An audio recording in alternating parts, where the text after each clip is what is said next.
I woke up in a cold sweat, gasping for air. The remnants of a nightmare clung to my mind, its terror still palpable. The room was shrouded in darkness, save for the faint moonlight that filtered through the window blinds. A sense of unease settled in my gut as I tried to shake off the lingering fear. Something wasn't right. I sat up, my heart pounding in my chest.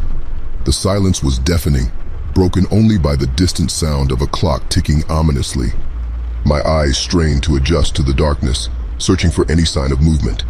Shadows danced on the walls, taking on twisted forms that sent shivers down my spine. I could feel eyes watching me, invisible gazes that bore into my very soul.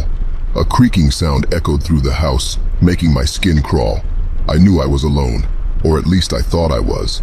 The unease transformed into a chilling certainty that I was being watched by something sinister. I had to investigate, to confront whatever presence lurked in the darkness.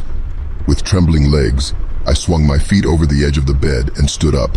The floorboards groaned beneath my weight, amplifying the silence of the night. I slowly made my way through the hallway, my breath held tight in my chest. Each step felt heavy, as if I was walking through treacle, my anxiety mounting with every passing second. As I reached the living room, a flickering light caught my attention.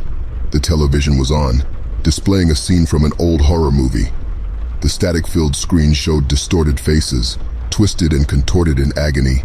I tried to turn it off, but the remote slipped from my trembling fingers and clattered onto the floor. The television continued to play, its haunting images searing into my mind. A sudden gust of wind blew through the room, extinguishing the candle on the coffee table. Darkness swallowed the space, leaving me blind. Panic surged within me as I fumbled for the light switch, desperate to banish the encroaching shadows. But when the lights flickered back to life, I wished they hadn't. Before me stood a figure, a grotesque silhouette in the corner of the room.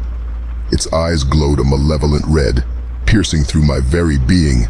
I tried to scream, but no sound escaped my lips. Fear immobilized me, rendering me helpless against this otherworldly presence. The figure moved closer, its distorted form undulating in a macabre dance. Its voice echoed in my head, a cacophony of whispers that made my skin crawl. It spoke in a language I couldn't comprehend, its words laced with malevolence and ancient knowledge. I could feel its influence seeping into my mind, its darkness threatening to consume me whole. Driven by sheer survival instinct, I mustered every ounce of strength left within me and bolted for the front door. Adrenaline surged through my veins, propelling me forward despite the paralyzing terror. The darkness seemed to claw at my back, its icy fingers grazing my skin as I fought my way towards freedom. As I burst out into the night, gasping for air, I dared not look back. I knew the horror that had invaded my home would always be with me, its presence forever imprinted on my soul. I had escaped, but I would never truly be free. And so, I continued to live, haunted by the memory of that night. Every shadow seems to conceal something sinister. Every creak in the floorboard sends shivers down my spine. I am forever trapped in a nightmare, my sanity teetering on the edge, forever tormented by the horrors that lurk just beyond the veil of our reality.